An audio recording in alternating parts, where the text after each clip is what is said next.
All right, we are at the Meat and Cheese Show for a private dinner by Chef Joel Bine and Amanda Simco, and they are bringing us dreams of champagne and caviar. I love caviar, and you know if it's going to be expensive, nice, succulent, sensual caviar, we're breaking out the Gucci. That's right, going full bling tonight. Let's eat.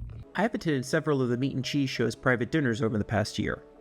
In the past, I scored them on a 60-point scale, as I have never considered their dinners within the realm of the stereotypical fine dining. However, this mindset must change and evolve, especially when you have immensely talented chefs like Chef Joel Bine and 𝙂𝙧𝙧𝙚𝙪𝙪 Amanda Simco. Relegating fine dining to the idea of white tablecloths and black suits is archaic and narrow-minded. This idea puts a reviewer in a box, and worse, puts the establishment in a box. This is the first full review of the Meat and Cheese Show that I will do through a new lens. What better way to usher in a new perspective than with this dinner, Champagne Wishes and Caviar Dreams, a decadent, opulent offering fit for royalty, yet accessible to Tulsans at a little shop in Oklahoma. Let's eat. The Meat and Cheese Show is a specialty shop with the atmosphere centered around specialty foods, spices, wines, and cheese. This unique setting offers more than just readily available products. Many of the items, including the wines and cheeses that the Meat and Cheese Show carries, come from Chef Bine and Chef Simco's extensive travels throughout the United States and the world. From special wines from an obscure winery in southern Italy to cheese straight from the shores of Greece, every item tells a story full of passion and personality. The ceilings are high, and music plays at an appropriate level in the background. The table is always set to impress, with beauty and elegance, making this experience intimate and fun. One critique is that the chairs and the table itself do not match the overall atmosphere and food. Regardless, this should not detract from the show and the creativity given in the setting and place. Every dinner at the Meat and Cheese Show goes beyond mere service. It's an education and an invitation into the world of Chef Simco and Chef Bine's travels.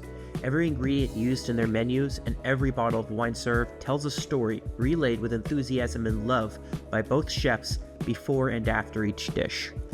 Despite being a small operation of 2 to 3 people, their personality and passion drive the narrative. Water glasses are kept full, each dish and wine are presented appropriately, and the pace is perfect for the evening.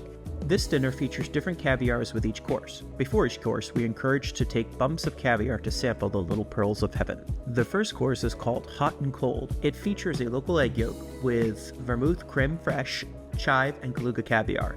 It pays homage to the French dish 𝙂𝙧𝙧𝙚𝙪𝙪. The egg yolk is poached to perfection, dancing in perfect harmony with the Kaluga. Delicate notes of lemon open each bite, followed by decadent bursts of briny caviar that pop in your mouth, concluding with the creamy richness of the egg yolk, which brought a flawless balance in this exquisite interpretation. Great first start. The second course is a sweet corn panna cotta with dill, garlic blossoms, and salmon roe. It transcended expectations.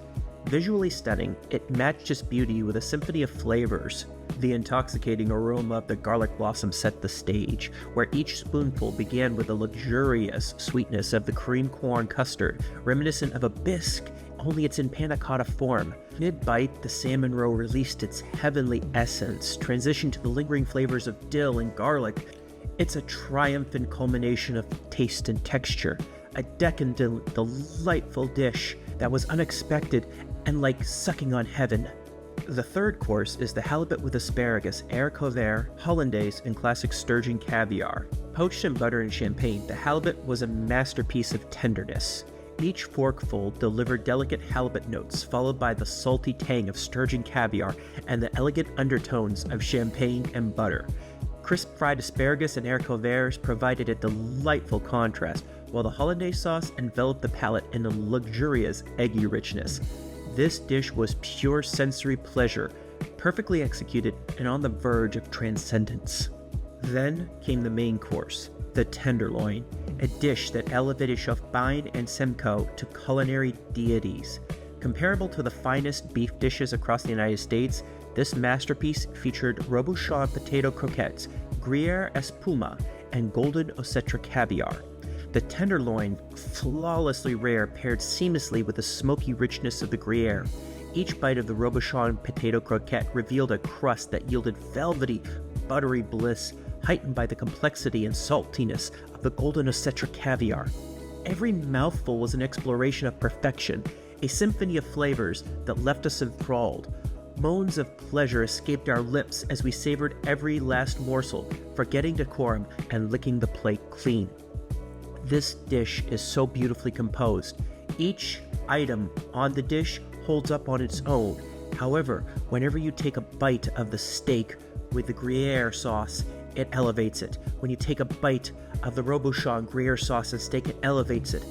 Every ingredient shines on its own with toe-curling flavors, yet combined with another ingredient, it sends it into the stratosphere. It is truly an incredible work of art. The dinner is concluded with a dessert, roasted strawberries, featuring strawberries cooked for 8 hours, and they burst with intense strawberry flavor, unlike any other strawberry I've had before.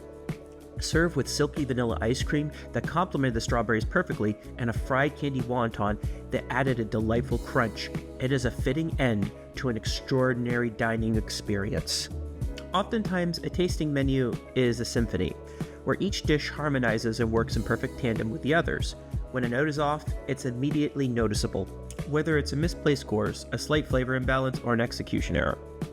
These are critical considerations for any prix-fixe dinner menu.